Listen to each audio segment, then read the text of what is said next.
March 31-ാം തീയതിയിലെ UPSC civil service എക്സാമിന് relevant ആയിട്ടുള്ള കുറച്ച് ടോപ്പിക്കുകളാണ് നമ്മൾ ഡിസ്കസ് ചെയ്യാൻ വേണ്ടി പോകുന്നതായിട്ടുള്ളത്. അതിൽ ആദ്യത്തേത് ഭദ്ര ഡാമിൽ നിന്നുള്ള വെള്ളത്തെ റിലീസ് ചെയ്യും എന്നുള്ള കർണാടക ചീഫ് മിനിസ്റ്റർ ഉഗാഡി ഫെസ്റ്റിവൽ ഡേയിൽ പറഞ്ഞിട്ടുണ്ടായിരുന്നത്. അപ്പോൾ എവിടെയാണ് ഈ ഒരു ഭദ്ര ഡാം, എന്താണ് ഈ ഡാമിന്റെ പ്രത്യേകതയായിട്ടുള്ളത്, ഏത് നദിയിലാണ് എന്നൊക്കെയാണ് നമ്മൾ മനസ്സിലാക്കാൻ വേണ്ടി പോകുന്നതായിട്ടുള്ളത്. അപ്പോൾ കർണാടക മുഖ്യമന്ത്രിയായിട്ടുള്ള സിദ്ധരാമയ്യ അദ്ദേഹമാണ് ഈ ഒരു ഭദ്ര റിസർവോയറിൽ നിന്നും 2 TMC വെള്ളം റിലീസ് ചെയ്യും എന്ന് പറഞ്ഞിട്ടുള്ളത്. അപ്പോൾ ഇവിടുത്തെ കൊപ്പാൽ, റൈച്ചൂർ, യാഗ്ദീർ തുടങ്ങിയിട്ടുള്ള പ്രദേശങ്ങളിലുള്ള സ്റ്റാൻഡിംഗ് ക്രോപ്പുകളെ സംരക്ഷിക്കുന്നതിന് വേണ്ടിയിട്ടും അഡീക്വേറ്റ് ആയിട്ടുള്ള ഡ്രിങ്കിങ് വാട്ടർ ഈ ഒരു പ്രദേശത്തേക്ക് ലഭിക്കുന്നുണ്ടെന്ന് ഉറപ്പുവരുത്തുന്നതിന് വേണ്ടിയിട്ടാണ് വെള്ളത്തെ റിലീസ് ചെയ്യുന്നതായിട്ടുള്ളത്. ഓർത്ത് വെക്കേണ്ട കാര്യം എന്ന് വെച്ച് കഴിഞ്ഞാൽ ഈ ഒരു സമയത്ത് തുംഗഭദ്ര കനാലുകൾ കുടിവെള്ളത്തിന്റെ ആവശ്യത്തിന് മാത്രമേ ഉപയോഗിക്കുകയുള്ളൂ എന്നും മുഖ്യമന്ത്രി പറഞ്ഞിട്ടുണ്ട്. ഫാമേഴ്സിനെ സപ്പോർട്ട് ചെയ്യുന്നതിനും അതുപോലെ തന്നെ റെസിഡൻസിനെ താമസിക്കുന്ന ആൾക്കാരെ സമൂഹത്തിൽ സപ്പോർട്ട് ചെയ്യുന്നതിനും വേണ്ടിയിട്ടാണ് വെള്ളത്തിന്റെ ഉപയോഗം കൃത്യമായിട്ട് കൺട്രോൾ ചെയ്യുന്നതിന് വേണ്ടിയിട്ടാണ് ഇത്തരത്തിലുള്ള ഒരു സ്റ്റെപ്പിലേക്ക് കടക്കുന്നത് എന്ന് ഓർക്കുക.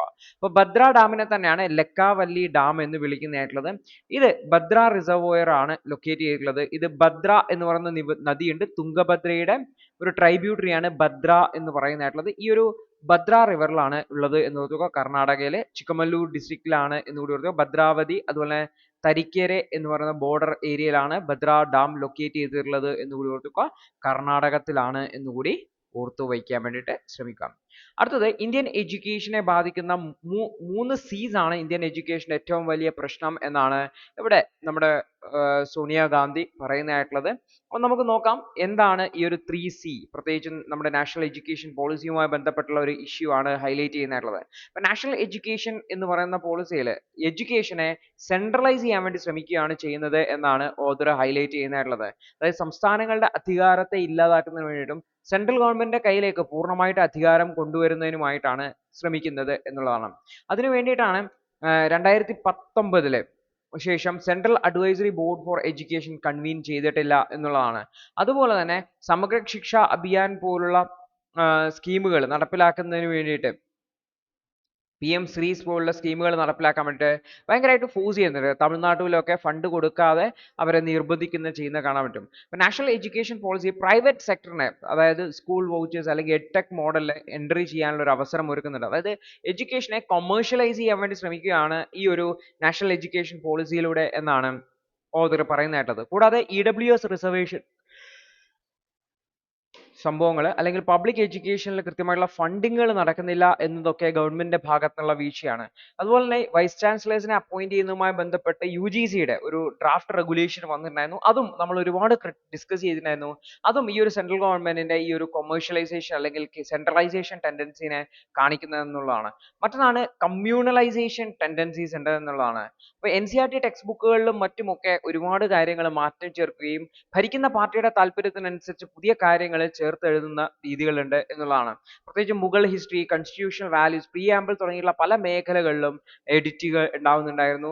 ഇത് RSSന്റെ ഐഡിയോളജിക്കൽ ഇൻപുട്ടിനനുസരിച്ച് ടെക്സ്റ്റ് ബുക്കുകളിൽ മാറ്റം വരുത്തുന്ന ഒരു സാഹചര്യം നമ്മുടെ രാജ്യത്തുണ്ട് എന്നുള്ളതാണ്. അതായത് ഓഥർ ഹൈലൈറ്റ് ചെയ്യുന്ന 3 കാര്യങ്ങൾ, ഒന്ന് സെൻട്രലൈസേഷൻ, രണ്ടാമത്തത് കൊമേഴ്ഷ്യലൈസേഷൻ, മൂന്നാമത് കമ്മ്യൂണലൈസേഷൻ. ഈ 3 കാര്യങ്ങളുമാണ് ഇന്ത്യൻ ഫെഡറലിസത്തെയും ഇന്ത്യയുടെ ഇൻക്ലൂസീവ് ആയിട്ടുള്ള വിദ്യാഭ്യാസ സമ്പ്രദായത്തിനും ഒക്കെ ഒരു ചാലഞ്ച് ആയിട്ട് നിൽക്കുന്നതായിട്ടുള്ളത്. അതുകൊണ്ട് തന്നെ സംസ്ഥാനങ്ങൾ കുറെ കൂടി മുന്നോട്ട് വരണം, ഓട്ടോണമസ് ഇൻസ്റ്റിറ്റ്യൂഷൻസ് ഒക്കെ മുന്നോട്ട് വന്നുകൊണ്ട് സെക്യുലർ ആയിട്ടുള്ള എഡ്യൂക്കേഷണൽ വാല്യൂസിനെ പ്രൊട്ടക്ട് ചെയ്യുന്നതിന് വേണ്ടിയിട്ട് മുന്നോട്ട് വരണം എന്നാണ് ഓഥർ ഹൈലൈറ്റ് ചെയ്യാൻ വേണ്ടി ശ്രമിക്കുന്നതായിട്ടുള്ളത്. അടുത്തൊരു വാർത്ത ഇന്ത്യൻ ജുഡീഷ്യൽ സർവീസുമായി ബന്ധപ്പെട്ടാണ്. ഇങ്ങനെ ഒരു സംഭവം ഇന്ത്യയിൽ ഇല്ല.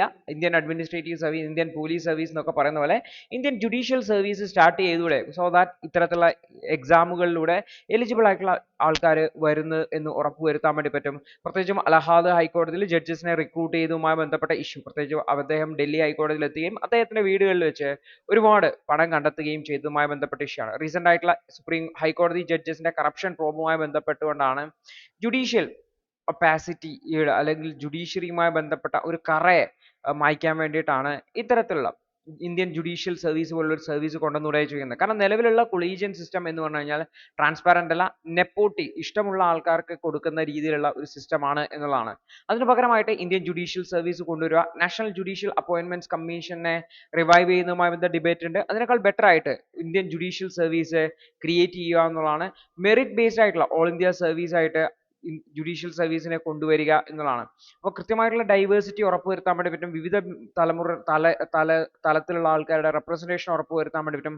ഫാമിലി ബേസ്ഡ് ആയിട്ടുള്ള അപ്പോയിന്റ്മെന്റുകളും മെഡിയോക്രിറ്റിയും ഒക്കെ ഒഴിവാക്കാൻ വേണ്ടി പറ്റും എന്നാണ് അഡ്വാൻറ്റേജ് ആയിട്ടുള്ളത്.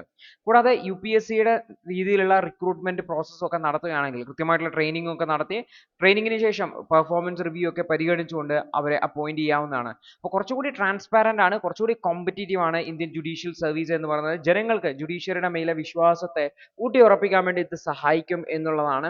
അപ്പോൾ നിലവിലെ ഇത്തരത്തിലുള്ള കൊളീജിയം പോലുള്ള സിസ്റ്റത്തിൽ നിന്ന് മാറി കുറച്ചുകൂടി ഇൻഡിപെൻഡന്റ് ആയിട്ടുള്ള സിസ്റ്റം ഡെവലപ്പ് ചെയ്യേണ്ടത് ആവശ്യകതയെക്കുറിച്ചാണ് ഓതർ ഹൈലൈറ്റ് ചെയ്യുന്നതെന്നും കൂടി ഓർത്ത് വെക്കാം. അടുത്തത് ബോധഗയ ടെമ്പിളിന്റെ പ്രദേശത്ത് സമരം നടക്കുന്നുണ്ട്. അപ്പൊ എന്താണ് ഈ ഒരു ബോധഗയ ടെമ്പിളുമായി ബന്ധപ്പെട്ട കോൺട്രവേഴ്സി ഉത്തർപ്രദേശിൽ എന്നുള്ളതാണ് നമ്മൾ നോക്കുന്നതായിട്ടുള്ളത്. ഫെബ്രുവരി മാസം മുതൽ 100ഓളം ബുദ്ധിസ്റ്റ് മോങ്കുകളാണ് ഓൾ ഇന്ത്യ ബുദ്ധിസ്റ്റ് ഫോറത്തിന്റെ സപ്പോർട്ടോട് കൂടിയിട്ട് ബോധഗയ ടെമ്പിൾ ആക്ട് 1949 പ്രതിഷേധം നടത്തുന്നതായിട്ടുള്ളത്. അവർ പറയുന്നത് വെച്ചാൽ അവർക്ക് ടെമ്പിളിന്റെ മേലെ ഫുൾ ഓട്ടോണോമി വേണം എന്നാണ് അവർ പറയുന്നത്. ടെമ്പിൾ മാനേജ്മെന്റില് നേരത്തെ മഹാബോധി ടെമ്പിളിലാണ് ഈ ഒരു പ്രൊട്ടസ്റ്റ് നടന്നിട്ടുണ്ടെങ്കിൽ അത് പിന്നീട് ബോധഗയയിലേക്ക് ഷിഫ്റ്റ് ചെയ്യുകയാണ് ചെയ്തിട്ടുണ്ടായിരുന്നത്. ഇവർ ബീഹാർ ഗവൺമെന്റിന് ഒരു മെമ്മോറാണ്ടം ഒക്കെ നൽകിയിട്ടുണ്ടെങ്കിൽ പോലും പ്രൊമിനന്റ് ആയിട്ടുള്ള ബുദ്ധിസ്റ്റ് ഓർഗനൈസേഷനുള്ള സപ്പോർട്ട് ഒക്കെ ഉണ്ടെങ്കിൽ പോലും ഇതിന് കാര്യമായിട്ടുള്ള പുരോഗതി ഒന്നും ഉണ്ടായിട്ടില്ല എന്നുള്ളതാണ്. അപ്പൊ ഇത് സംഭവം എങ്ങനെയാണെന്ന് വെച്ചാൽ നവംബർ 2020 മോങ്കുകള് സന്യാസിമാര് ഗയയിലെ ഒരു മെമ്മോറാണ്ടം സൈൻ ചെയ്തു. സെൻട്രൽ സ്റ്റേറ്റ് ഗവൺമെന്റുകൾക്ക് നൽകി. പക്ഷെ ഒരു മാറ്റം ഉണ്ടായിരുന്നില്ല. അതിനു മുന്നേ 2012 ഒരു റിട്ട് പെറ്റീഷൻ നൽകിയിട്ടുണ്ടായിരുന്നു സുപ്രീം കോടതിയിൽ. ഇത് ഇപ്പോഴും സുപ്രീം കോടതിയുടെ പരിധിയിൽ തന്നെയാണുള്ളത്. ഇതിന്റെ മേലെ തീർപ്പ് ഇതുവരെ കൽപ്പിക്കുകയോ ഇതിന്റെ മേലെ വാദം കേൾക്കുകയോ ചെയ്തിട്ടില്ല എന്നുള്ളതാണ്. അപ്പൊ എന്താണ് ഈ ബോധഗയ ടെമ്പിൾ ആക്ട്? ഇതിനെതിരെയാണല്ലോ അവർ പ്രതിഷേധം ചെയ്യുന്നത്. ഈ ബോധഗയ ടെമ്പിൾ ആക്ട് എന്ന് പറഞ്ഞു കഴിഞ്ഞാൽ ഈ ഒരു ടെമ്പിളിനെ മാനേജ് ചെയ്യുന്നതിന് വേണ്ടി ഒരു 8 അംഗ കമ്മിറ്റിയെ രൂപീകരിക്കുന്നതുമായി ബന്ധപ്പെട്ട ആക്ട് ആണ്. ഈ 8 അംഗ കമ്മിറ്റിയിൽ 4 പേര് ഹിന്ദുസ് ആയിരിക്കും, 4 പേര് ബുദ്ധിസ്റ്റുകൾ ആയിരിക്കും എന്നുള്ളതാണ്. അപ്പൊ ഇവിടെ ബുദ്ധിസ്റ്റുകൾ ആവശ്യപ്പെടുന്നത് 4 പേര് ഹിന്ദുക്കൾ വേണ്ട, 8 പേരും ബുദ്ധിസ്റ്റുകൾ ആവണം എന്നുള്ളതാണ്. അപ്പൊ ഇവിടെ ചെയർപേഴ്സൺ ആയിട്ടുള്ളത് ലോക്കൽ ഡിസ്ട്രിക്ട് മജിസ്ട്രേറ്റ് ആണ്, ജില്ലാ കളക്ടർ ആണ് ex officio chairperson. Traditionally Hindu community ആവുന്നത് കൊണ്ട് തന്നെ ഹിന്ദു മെജോറിറ്റി ഉള്ള ഒരു കമ്മിറ്റിയാണ് ഈ ഒരു കമ്മിറ്റി എന്ന് പറയാറുണ്ട്. പക്ഷെ നോൺ ഹിന്ദുസിനും ഈ ഒരു ചെയർപേഴ്സൺ പൊസിഷനിലേക്ക് വരാൻ വേണ്ടി പറ്റും. ഇപ്പൊ ബുദ്ധിസ്റ്റ് ഓർഗനൈസേഷൻ പറയുന്നത് വെച്ചാൽ അവർക്ക് ബോധഗയ മഹാവിഹാര ടെമ്പിളിന്റെ മേലെ ഫുൾ കൺട്രോൾ വേണം, ഹിന്ദുസിന്റെ ഇൻവോൾവ്മെന്റ് വേണ്ട എന്നാണ് പറയുന്നത്. ഈ ഒരു ബോധഗയ ടെമ്പിളിന്റെ ഹിസ്റ്ററി ഒന്ന് പരിശോധിച്ച് കഴിഞ്ഞാൽ മൗര്യൻ എംപറർ ആയിട്ടുള്ള അശോകയാണ് 3rd സെഞ്ചുറി BC ഈ മഹാബോധി ടെമ്പിൾ രൂപീകരിച്ചിട്ടുണ്ടായിരുന്നത്. ഈ ടെമ്പിൾ ഒരു ബുദ്ധിസ്റ്റ് പിൽഗ്രിമേജ് സൈറ്റ് ആയിട്ട് 13th സെഞ്ചുറി വരെ ഉണ്ടായിരുന്നു. 13th സെഞ്ചുറിയിൽ ബക്തിയാർ ഖിൽജിയുടെ ആക്രമണത്തിൽ ഇത് ബുദ്ധിസത്തിന്റെ ഡിക്ലൈന് കാരണമാവുകയും ഈ ഒരു ടെമ്പിൾ മെല്ലെ മെല്ലെ നശിക്കുകയും ചെയ്തിട്ടുണ്ടായിരുന്നു. 1590 ഹിന്ദു മോങ്കാണ് ബോധഗയ മഠ് എസ്റ്റാബ്ലിഷ് ചെയ്തുകൊണ്ട് ആ ഒരു ടെമ്പിൾ അവിടെ വീണ്ടും പുനഃസ്ഥാപിക്കുകയും അത് ഹിന്ദു കൺട്രോളിലേക്ക് വരികയും ചെയ്തിട്ടുണ്ടായിരുന്നു. സ്വാതന്ത്ര്യാനന്തരം ബീഹാർ ഗവൺമെന്റ് ഈ ഒരു അത് ബുദ്ധന്മാരുടെ സ്ഥലമാണോ ഹിന്ദുസിന്റെ സ്ഥലമാണോ എന്നുള്ള സംബന്ധിച്ചുള്ള ഡിസ്പ്യൂട്ടിനെ സോൾവ് ചെയ്യാൻ വേണ്ടിയിട്ട് ഈ ഒരു ബോധഗയ ടെമ്പിൾ ആക്ട് 1949 പാസ് ചെയ്തു. ഇതിൽ ഒരു ജോയിന്റ് മാനേജ്മെന്റ് സ്ട്രക്ചർ, അതായത് 8 പേരുള്ള കമ്മിറ്റി, 4 പേര് ഹിന്ദുസ് 4 പേര് ബുദ്ധിസ്റ്റ് എന്ന രീതിയിലാണ് വന്നിട്ടുണ്ടായിരുന്നത്. അപ്പൊ ഹിന്ദുസും ബുദ്ധിസ്റ്റുകളും തമ്മിലുള്ള ആ ഒരു ഡിസ്പ്യൂട്ടുകളെ കൺട്രോൾ ചെയ്യുക എന്നുള്ളതായിരുന്നു പ്രധാനപ്പെട്ട ഉദ്ദേശം ഉണ്ടായിട്ടുണ്ടായിരുന്നത്. 2013 ഇതിനൊരു അമെന്റ്മെന്റ് ഉണ്ടായിരുന്നു. നോൺ ഹിന്ദു ആയിട്ടുള്ള ഡിസ്ട്രിക്ട് മജിസ്ട്രേറ്റും ടെമ്പിൾ കമ്മിറ്റിയുടെ ചെയർ ആവാം എന്ന് പറഞ്ഞിട്ടുണ്ടായിരുന്നു. 1990 അന്നത്തെ മുഖ്യമന്ത്രി ആയിട്ടുള്ള ലാലു പ്രസാദ് യാദവ് ബോധഗയ മഹാവിഹാര ബിൽ എന്ന് പറഞ്ഞിട്ട് മറ്റൊരു ബില്ല് പ്രപ്പോസ് ചെയ്തിട്ടുണ്ടായിരുന്നു ബുദ്ധിസ്റ്റ് കമ്മ്യൂണിറ്റിക്ക് ഫുൾ കൺട്രോൾ നൽകുന്നതിന് വേണ്ടിയിട്ട്. പക്ഷേ ഈ ഒരു ബില്ലുമായി ബന്ധപ്പെട്ട് തുടർ നടപടികളൊന്നും ഉണ്ടായിരുന്നില്ല. കാരണം ഈ ഒരു ഫുൾ ബുദ്ധിസ്റ്റ് ടെമ്പിൾ ആക്കുക എന്ന് പറഞ്ഞാൽ ഹിന്ദു റിലീജിയസ് പ്രാക്ടീസ് അവിടെ ഫോളോ ചെയ്യുന്നുണ്ട്. ഉദാഹരണത്തിന് ഹിന്ദു റിച്വൽസ്, ഐഡോൾ ഇമോഷൻസ്, അതുപോലെ തന്നെ മാരേജ് ഒക്കെ നടത്താറുണ്ട്. ഇതൊക്കെ ഒഴിവാക്കണം എന്നുള്ളതാണ് ബില്ലിൽ പറഞ്ഞിട്ടുണ്ടായിരുന്നത്. പക്ഷെ ബില്ല് ഒരിക്കലും പാസ്സായിട്ടില്ല എന്നുകൂടി ഓർപ്പിക്കണമെന്ന്. അപ്പൊ നിലവിലുള്ള ഡിമാൻഡ് അവിടുത്തെ റിലീജിയസ് ഓട്ടോണമിയെ സംബന്ധിച്ചും ഹെറിറ്റേജ് മാനേജ്മെന്റിനെ സംബന്ധിച്ചും ലീഗൽ റൈറ്റുകളെ സംബന്ധിച്ചും ഒക്കെയാണ് എന്നുകൂടി ഓർത്തു വെക്കുക. ഈ ഒരു BTA എന്ന് പറയുന്ന ആക്ട് അത് ഹിന്ദുസും ബുദ്ധിസ്റ്റും തമ്മിലുള്ള ആ ഒരു ഇഷ്യൂവിനെ ബാലൻസ് ചെയ്യുന്നതിന് വേണ്ടിയിട്ടുള്ള ഒരു ആക്ട് ആണ്. പക്ഷെ ബുദ്ധിസ്റ്റുകൾ ബിലീവ് എന്ന് വെച്ചാൽ ബുദ്ധിസ്റ്റുകളുടെ ടെമ്പിൾ ആണ്, ബുദ്ധിസ്റ്റുകളുടെ ആചാരക്രമമാണ് ഫോളോ ചെയ്യേണ്ടത്, അവിടെ കൺട്രോൾ ബുദ്ധിസ്റ്റുകളുടെ കയ്യിൽ തന്നെ ഉണ്ടാവണം എന്നുള്ള രീതിയിലാണ് ബുദ്ധിസ്റ്റുകൾ പറയുന്നതായിട്ടുള്ളത്. അപ്പോൾ അവർ ഒരു ഫുൾ ഓട്ടോണോമിയാണ് പറയുന്നതായിട്ടുള്ളത്. BTA ക്ക് പകരം മറ്റൊരു നിയമം കൊണ്ടുവന്ന് ഫുൾ ഓട്ടോണോമി ബുദ്ധിസ്റ്റുകൾക്ക് നൽകുക എന്നുള്ളതാണ്. അതുപോലെ തന്നെ ബുദ്ധിസ്റ്റ് മെജോറിറ്റി ഡിസിഷൻ മേക്കിംഗ് എടുക്കാൻ പറ്റുന്ന രീതിയിൽ മാനേജ്മെന്റ് സ്ട്രക്ചറിനെ റീഫോം ചെയ്യുക എന്നുള്ളതാണ് മറ്റൊരു സജഷൻ ആയിട്ടുള്ളത്. കൂടാതെ സുപ്രീം കോടതിയിൽ ഈ ഒരു വിഷയം ഓൾറെഡി പെൻഡിങ് ആണ്, തീരുമാനമാകാതെ കിടപ്പുണ്ടെന്ന് തോന്നുന്നു. അത് വേഗത്തിൽ തീരുമാനമാക്കുക എന്നുള്ളതാണ്. അപ്പോൾ ഇന്ത്യയുടെ റിലീജിയസ് അതുപോലെ തന്നെ കൾച്ചറൽ ഗവേണൻസിൽ വളരെയധികം ഇമ്പോർട്ടൻസ് ഉള്ള ഒരു കമ്മ്യൂണിറ്റിയാണ് ബുദ്ധിസം കമ്മ്യൂണിറ്റി എന്ന് പറഞ്ഞ ബുദ്ധിസ്റ്റുകൾ എന്ന് പറഞ്ഞു കഴിഞ്ഞാൽ.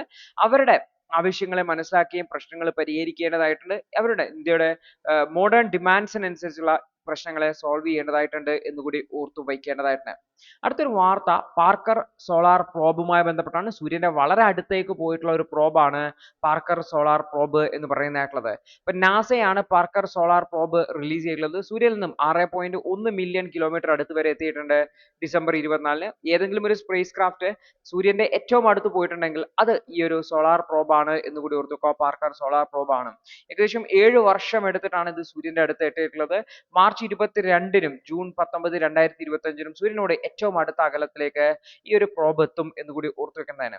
അപ്പൊ ഇവിടെ പ്രധാനമായിട്ടും ഈ ഒരു പ്രോബിന്റെ എനർജി സോഴ്സ് ആയിട്ട് യൂസ് ചെയ്യുന്ന സൂര്യന്റെ എനർജി തന്നെയാണ്. സൂര്യനിൽ ന്യൂക്ലിയർ ഫ്യൂഷൻ നടന്നിട്ട് റിലീസ് ചെയ്യുന്ന എനർജിയെ ഉപയോഗിച്ചുകൊണ്ടാണ് ഈ ഒരു പ്രോബ് വർക്ക് ചെയ്യുന്നതായിട്ടുള്ളത്. സൂര്യന്റെ വളരെ സ്ട്രോങ് ആയിട്ടുള്ള മാഗ്നറ്റിക് ഫീൽഡ് ഉണ്ട്. അതായത് ഈ ഒരു സ്ട്രോങ് ആയിട്ടുള്ള മാഗ്നറ്റിക് ഫീൽഡ് ഉണ്ടാകുന്ന ചേഞ്ച് കാരണം സോളാർ ഫ്ലെയേഴ്സ് ഉണ്ടാവാൻ സാധ്യതയുണ്ട് എന്നുകൂടി ഓർത്തു വെക്കുന്നതാണ്. ഇപ്പോൾ സോളാർ കൊറോണ മാസ് ഇജക്ഷൻ അല്ലെ സോളാർ കൊറോണയിൽ നിന്ന് ഒരുപാട് ചാർജ്ഡ് പാർട്ടിക്കിൾസിനെ ഇജക്ട് ചെയ്യുന്ന പ്രതിഭാസം ഉണ്ടാവാറുണ്ട്.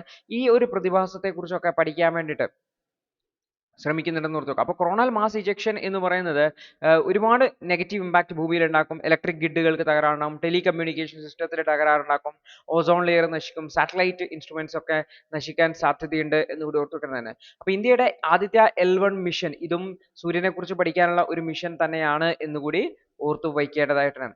ഈ ഒരു പ്രോബിന്റെ ഡിസൈൻ നോക്കിക്കഴിഞ്ഞാൽ വളരെ സ്ട്രോങ് ആയിട്ടുള്ള ഹീറ്റ് ഷീൽഡ് ആണ് ചെയ്തിട്ടുള്ളത്.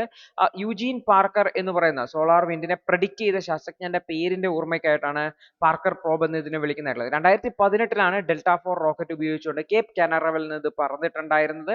ഏകദേശം 8 അടി വീതിയും 4.5 ഇഞ്ച് തിക്കും ഒക്കെയുള്ള ഒരു കാർബൺ കോമ്പോസിറ്റ് മെറ്റീരിയൽ ഉപയോഗിച്ചുകൊണ്ടാണ് ഇതിനെ കവർ ചെയ്തിട്ടുള്ളത്. 1370 വരെ വിത്ത്സ്റ്റാൻഡ് ചെയ്യാൻ വേണ്ടി ഇതിന് പറ്റും. വെറും 73 കിലോ മാത്രമാണ് ഇതിന്റെ ഭാരം എന്നുകൂടി ഓർത്തു വെക്കുക. ജോൺ ഹോപ്കിൻസ് അപ്ലൈഡ് ഫിസിക്കൽ ലബോറട്ടറിയിലാണ് ഇതിനെ ഡെവലപ്പ് ചെയ്തിട്ടുണ്ടായിരുന്നത്. കൂടാതെ ഇതിനെ സണ്ണിനെ മാക്സിമം ലൈറ്റിനെ റിഫ്ലക്ട് ചെയ്യുന്നതിന് വേണ്ടിയിട്ട് വൈറ്റ് സെറാമിക് പെയിന്റ് ആണ് ഇതിന് പെയിന്റ് ചെയ്തിരിക്കുന്നത് കൂടി ഓർത്തു വെക്കുക. അപ്പോൾ ഈ ഒരു ഷീൽഡിന് ഉള്ളിലായിട്ട് ടെമ്പറേച്ചർ 29°C കുറയുകയും അതായത് അതിന്റെ അകത്തുള്ള ഇൻസ്ട്രുമെന്റ്സും മറ്റുമൊക്കെ സേഫ് ആയിരിക്കുകയും ചെയ്യും എന്നുള്ളതാണ്. രണ്ട് സെറ്റ്സ് ഓഫ് സോളാർ പാനലുകൾ ഉണ്ട്. ഷീൽഡ്സിന്റെ ഷാഡോ ഉണ്ട്, അതുപോലെ തന്നെ സൺ ഫേസിങ് ആയിട്ടുള്ള സോളാർ പാനലുകളും ഉണ്ട് എന്ന് കൂടി ഓർത്തു വെക്കുന്നതാണ്. അപ്പോൾ ഇത് സൂര്യനിലേക്ക് എത്രമാത്രം അടുത്തെത്തും എന്ന് പറഞ്ഞാൽ വളരെ ചാലഞ്ചിങ് ആണ്. കാരണം ഹീറ്റ് അല്ല, പ്രധാനമായിട്ടും സൂര്യന്റെ ഗ്രാവിറ്റി ആണ് പ്രധാനപ്പെട്ട ഇഷ്യൂ. കാരണം സൂര്യന്റെ അടുത്തേക്ക് വരുമ്പോൾ സൂര്യന്റെ ഗുരുത്വാകർഷണ ബലം മൂലം അത് സൂര്യനിലേക്ക് ആകർഷിക്കപ്പെടും എന്നുള്ളതാണ്. അപ്പോൾ അതിന് ഒഴിവാക്കാൻ വേണ്ടിയിട്ട് പ്രോബ് മാക്സിമം സ്ലോ ചെയ്തുകൊണ്ടാണ് സൂര്യന്റെ അടുത്തേക്ക് പോകുന്നത് എന്നുള്ളതാണ്. നേരത്തെ ജൂപ്പിറ്ററിന്റെ വ്യാഴത്തിന്റെ ഗ്രാവിറ്റി ഒക്കെ ഉപയോഗിച്ചുകൊണ്ട് ഈ ഒരു ലോങ് ആയിട്ടുള്ള ഈ ഒരു സൂര്യനിലേക്ക് കുറച്ചുകൂടി അടുക്കാൻ പറ്റും എന്നാണ് കരുതിയത്. പക്ഷെ ഇത് ട്രാവൽ ടൈം വർദ്ധിപ്പിക്കും എന്നുള്ളതുകൊണ്ട് ആ ഒരു ഐഡിയ ഡ്രോപ്പ് ചെയ്യുകയാണ് ചെയ്യുന്നത്. അതിനു പകരം ഭൂമിയുടെയും വീനസിന്റെയും ഗ്രാവിറ്റി ഉപയോഗിച്ചുകൊണ്ടാണ് ഇത് മെല്ലെ മെല്ലെ അടുക്കുന്നത് എന്നുകൂടി ഓർത്ത് വെക്കുക. ഇതിൽ ഒരുപാട് ഇൻസ്ട്രുമെന്റ്സ് ഉണ്ട്. ഫീൽഡ്സ് എന്ന് പറയുന്നതാണ് ഒരു ഇൻസ്ട്രുമെന്റ്. ഇലക്ട്രിക് മാഗ്നറ്റിക് സിഗ്നലുകൾ സൂര്യന്റെ അറ്റ്മോസ്ഫിയറിൽ നിന്ന് വരുന്നതിനെ കുറിച്ച് മനസ്സിലാക്കാൻ വേണ്ടി ഫീൽഡ്സ് ഉപയോഗിക്കാൻ പറ്റും. ഐസോയിസ് എന്ന് പറയുന്നത് ഹൈ എനർജി പാർട്ടിക്കിൾസിനെ സോളാർ സിസ്റ്റംസിലുള്ള ഹൈ എനർജി പാർട്ടിക്കിൾസിനെ മനസ്സിലാക്കുന്നതിന് വേണ്ടിയിട്ടാണ്. വിസ്പർ സോളാർ കൊറോണയെ കുറിച്ച് ഫോട്ടോ എടുക്കുന്നതിനും മറ്റുമൊക്കെ. സ്വീപ്പ് ഈ ഒരു സോളാർ വിൻഡ് പാർട്ടിക്കിൾസിന്റെ പ്രോപ്പർട്ടീസിനെ കുറിച്ച് മനസ്സിലാക്കാൻ വേണ്ടി. ഫാരഡേ കപ്പ് ഉണ്ട്, അയൺ ഇലക്ട്രിക് ഡെൻസിറ്റി സോളാർ വിൻഡിലേത് മനസ്സിലാക്കുന്നതിന് വേണ്ടിയിട്ടാണ്. മോളിബ്ഡിനം അലോയ് ഉപയോഗിച്ചുകൊണ്ടാണ് ഫാരഡേ കപ്പ് ഉണ്ടാക്കിയിട്ടുള്ളത് എന്നതാണ്. അപ്പോൾ ഈ ഒരു പ്രോബ് പല കണ്ടുപിടുത്തങ്ങൾ നടത്തിയിട്ടുണ്ട്. സൂര്യന്റെ സമീപത്ത് ഡസ്റ്റ് ഫ്രീ ആയിട്ടുള്ള പോക്കറ്റുകൾ ഉണ്ട് എന്നുള്ളത് കണ്ടെത്തിയിട്ടുണ്ടായിരുന്നു. നേരത്തെ ഇത്തരത്തിൽ സൂര്യന് ചുറ്റും പൊടിപടലങ്ങളാണ് എന്നാണ് കരുതുന്നത്, പക്ഷെ ഡസ്റ്റ് ഇല്ലാത്ത സ്ഥലങ്ങൾ കണ്ടെത്തിയിട്ടുണ്ട് എന്ന് ഓർത്ത് വെക്കാം. അതുപോലെ തന്നെ മാഗ്നറ്റിക് സ്വിച്ച് ബാക്കുകൾ, സോളാർ ഫീൽഡിന്റെ മാഗ്നറ്റിക് ഫീൽഡ് പിറകോട്ട് ബെൻഡ് ചെയ്യുന്ന ചില പ്രദേശങ്ങൾ ഐഡന്റിഫൈ ചെയ്യാൻ പറ്റിയിട്ടുണ്ട്. കൂടാതെ സോളാർ കൊറോണയെ കുറിച്ച് നമുക്കറിയാം, സോളാർ കൊറോണയുടെ ടെമ്പറേച്ചർ ഏകദേശം 10 ലക്ഷം ഡിഗ്രി സെൽഷ്യസ് ആണ്. അതേസമയത്ത് സണ്ണിന്റെ ഉപരിതലത്തിന്റെ ടെമ്പറേച്ചർ 6000 ഡിഗ്രി സെൽഷ്യസ് മാത്രമാണ്. അപ്പോൾ ഈ ഒരു ടെമ്പറേച്ചർ ഡിഫറൻസിനെ കുറിച്ചൊക്കെ, കൊറോണയുടെ ടെമ്പറേച്ചർ എന്തുകൊണ്ടാണ് കൂടുതൽ എന്നൊക്കെ മനസ്സിലാക്കുന്നതിന് വേണ്ടിയിട്ട് ഇത് സഹായിക്കും. അതുപോലെ തന്നെ ആൽഫൻ വേവ്സിനെ കുറിച്ച്, പ്ലാസ്മ ഓസിലേഷൻ, മാഗ്നറ്റിക് ഫീൽഡിൽ ഉണ്ടാവുന്ന പ്ലാസ്മ ഓസിലേഷൻസിനെയാണ് ആൽഫൻ വേവ്സ് എന്ന് പറയുന്നത്. അതിനെക്കുറിച്ചും ഒക്കെ പഠിക്കാൻ വേണ്ടിയിട്ട് ഈ ഒരു വിസിറ്റ് സഹായിക്കും എന്നാണ് കരുതുന്നതായിട്ടുള്ളത്. ഈ ഒരു പ്രോബ് സഹായിക്കും എന്നുള്ളതാണ്. അപ്പോൾ മാർച്ച് 22, 2025 ഈ ഒരു പ്രോബ് വളരെ ക്രോസസ് ആയിട്ടുള്ള ഒരു അപ്രോച്ചിലേക്ക് എത്തിയിട്ടുണ്ടായിരുന്നു. 6 മില്യൺ കിലോമീറ്ററിലേക്ക്. പുതുതായിട്ട് ലഭിച്ചിട്ടുള്ള ഇൻപുട്ടുകളെ സയന്റിസ്റ്റുകൾ പഠിക്കുന്നത് എന്നുകൂടി ഓർത്തു വെക്കേണ്ടതായിരുന്നു. അടുത്തത് ഒന്നാണ് ന്യൂക്ലിയർ പവർ പ്ലാന്റുകളിൽ ഉപയോഗിക്കുന്ന യുറേനിയം എൻറിച്ച്മെന്റ് സെൻട്രിഫ്യൂജുകൾ എന്ന് പറയുന്നത്. സെൻട്രിഫ്യൂജ് എന്ന് പറഞ്ഞാൽ കറങ്ങുന്ന ഒരു ഭാഗം എന്ന് പറയാൻ വേണ്ടി കറങ്ങുന്ന ഒരു ഇൻസ്ട്രുമെന്റ് ആണ്. ഇത് വളരെ വേഗത്തിൽ കറങ്ങുകയും അപ്പോൾ ഡെൻസിറ്റിയുടെ അടിസ്ഥാനത്തിൽ സെഗ്രിഗേറ്റ് ചെയ്യപ്പെടുകയും എൻറിച്ച്മെന്റ് നടക്കുകയും ചെയ്യുന്നു എന്നുള്ളതാണ്. അപ്പോൾ ഇതിന്റെ സെൻട്രിഫ്യൂജിന്റെ ഉപയോഗം എന്ന് വെച്ചാൽ നമുക്ക് ഭൂമിയിൽ നിന്ന് കിട്ടുന്ന യുറേനിയം നമുക്ക് നേരിട്ട് ന്യൂക്ലിയർ പവർ പ്ലാന്റുകളിൽ ഇലക്ട്രിസിറ്റി ജനറേഷന് വേണ്ടിയിട്ടൊന്നും യൂസ് ചെയ്യാൻ പറ്റില്ല. കാരണം അതിനെ ചെയിൻ റിയാക്ഷൻ നടക്കാൻ പറ്റുന്ന രീതിയിൽ എൻറിച്ച് ചെയ്യേണ്ടതായിട്ടുണ്ട്. അപ്പോൾ അതിനൊരു ഫിസൈൽ മെറ്റീരിയൽ ആക്കി മാറ്റണം എന്നുണ്ടെങ്കിൽ അതിനെ എൻറിച്ച് ചെയ്യേണ്ടതായിട്ട്, നാച്ചുറൽ ആയിട്ടുള്ള യുറേനിയം എന്ന് പറഞ്ഞാൽ 99.3% യുറേനിയം 239 ഇത് നോൺ ഫിസൈൽ ആണ്. ന്യൂക്ലിയർ ഫിഷൻ ഉപയോഗിക്കാൻ പറ്റില്ല. 0.7% U-235 ഫിസൈൽ ആണെന്ന് ഓർത്ത് വെക്കണതാണ്. അപ്പോൾ ഈ ഒരു എൻറിച്ച്മെന്റ്, നമുക്ക് കിട്ടുന്ന യുറേനിയത്തെ എൻറിച്ച് ചെയ്യുക എന്ന് പറഞ്ഞാൽ അതിന്റെ കോൺസെൻട്രേഷൻ വർദ്ധിപ്പിക്കുക എന്നുള്ളതാണ്. എൻറിച്ച് ചെയ്യുന്നതിന് വേണ്ടിയിട്ടാണ് സെൻട്രിഫ്യൂജുകൾ ഉപയോഗിക്കുന്നുള്ളത്. ഇപ്പോൾ ന്യൂക്ലിയർ റിയാക്ടേഴ്സിൽ ഇലക്ട്രിസിറ്റി ജനറേഷന് വേണ്ടിയിട്ട് 3 മുതൽ 20% വരെയാണ് നമുക്ക് എന്ത് വേണ്ടതായിട്ടുള്ളത്, എൻറിച്ച്മെന്റ് വേണ്ടതായിട്ടുള്ളത്. 3 മുതൽ 20% വരെയാണ് ന്യൂക്ലിയർ സമാധാനപരമായിട്ടുള്ള ആവശ്യങ്ങൾക്ക് വേണ്ടി എൻറിച്ച് ചെയ്യേണ്ടത്. അതേസമയത്ത് ന്യൂക്ലിയർ വെപ്പൺ ഒക്കെ ആണെങ്കിൽ 70 മുതൽ 90% വരെ എൻറിച്ച്മെന്റ് ആവശ്യമാണ് എന്നുകൂടി ഓർത്തു വെക്കേണ്ടതായിരുന്നു. അപ്പോൾ ന്യൂക്ലിയർ ഈ ഒരു സെൻട്രിഫ്യൂഗൽ ഫോഴ്സ് ഉപയോഗിച്ചുകൊണ്ടാണ് ഈ ഒരു മാസ് ഡിഫറൻസ് ഉപയോഗിച്ചുകൊണ്ട് വ്യത്യസ്ത ഐസോടോപ്പുകളെ സെഗ്രിഗേറ്റ് ചെയ്യുന്നതായിട്ടുള്ളത്. അപ്പോൾ യുറേനിയം ഹെക്സാഫ്ലൂറൈഡ് എന്ന് പറയുന്ന ഗ്യാസ് ആക്കി മാറ്റും. അതിനുശേഷം 50,000 RPM, ഒരു മിനിറ്റിൽ 50,000 എന്ന രീതിയിലാണ് കറക്കുക. അപ്പോൾ ഇതിൽ ഡെൻസർ ആയിട്ടുള്ള U-238 ഔട്ട്വേർഡ് മൂവ് ചെയ്യും, ലൈറ്റർ ആയിട്ടുള്ള സെന്ററിൽ കളക്ട് ചെയ്യപ്പെടുകയും ചെയ്യും എന്നുള്ളതാണ്.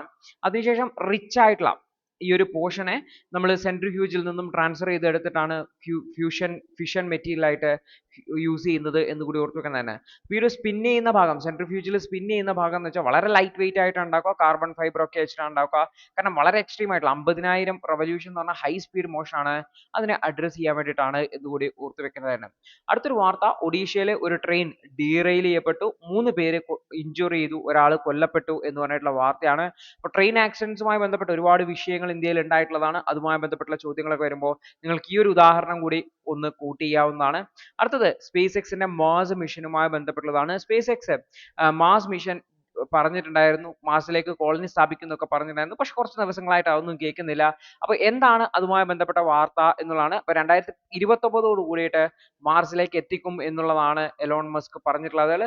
എന്തായാലും നമുക്ക് നോക്കാം എന്താണ് ഇതുമായി ബന്ധപ്പെട്ടുണ്ടാവുന്ന ഡെവലപ്മെന്റ് എന്നുള്ളത്. അടുത്തൊരു വാർത്ത എന്ന് വെച്ചാൽ പ്രസിഡന്റ് ട്രംപിന്റെ റെസിപ്രോസിറ്റി താരിഫ് മെഷേഴ്സുമായി ബന്ധപ്പെട്ടാണ്. അതുമായി ബന്ധപ്പെട്ടുള്ള ഒരു ഇന്റർവ്യൂ ആണ്. വലിയ സിഗ്നിഫിക്കൻസ് ഇല്ല, പക്ഷേ ഈ ഒരു വിഷയം ഇമ്പോർട്ടന്റ് ആയിട്ടുള്ളതുകൊണ്ട് ഒന്ന് ശ്രദ്ധിക്കുക എന്നുള്ളതാണ്. അടുത്തത് ഇന്ത്യയിലെ ഫ്രീ സ്പീച്ചുമായി ബന്ധപ്പെട്ടാണ്. സുപ്രീം കോടതി ഫ്രീ സ്പീച്ചുമായി ബന്ധപ്പെട്ട വിഷയത്തിൽ ഇടപെട്ടിട്ടുണ്ടായിരുന്നു എന്നുകൂടി ഓർത്ത്. കോൺഗ്രസ് MPക്കെതിരെ, ഇമ്രാൻ പ്രതാപ് ഗഹിക്കെതിരെ എടുത്തിട്ടുള്ള കേസ്, ഗുജറാത്ത് പോലീസ് എടുത്തുള്ള കേസിനെ ആണ് സുപ്രീം കോടതി ഒഴിവാക്കിയിട്ടുള്ളത്. അദ്ദേഹത്തിന് ഫ്രീ സ്പീച്ചിനുള്ള അവകാശമുണ്ട് എന്ന് ഉറപ്പുവരുത്തുന്നതിന് വേണ്ടിയിട്ട് സുപ്രീം കോടതി പരാമർശം നടത്തുകയും ചെയ്തിട്ടുണ്ടായിരുന്നു. അതുമായി ബന്ധപ്പെട്ട് വന്ന എഡിറ്റോറിയൽ ആണ്. താല്പര്യമുണ്ടെങ്കിൽ വായിക്കാം. വലിയ സിഗ്നിഫിക്കൻസ് ഇല്ല, നമ്മൾ ഓൾറെഡി ഈ ടോപ്പിക് ഡിസ്കസ് ചെയ്തതുകൊണ്ട് ഈ ഒരു കാര്യങ്ങൾ മനസ്സിലാക്കാൻ വേണ്ടി ശ്രമിക്കുക. കൃത്യമായിട്ട് റിവിഷൻ ചെയ്യുക. All the best.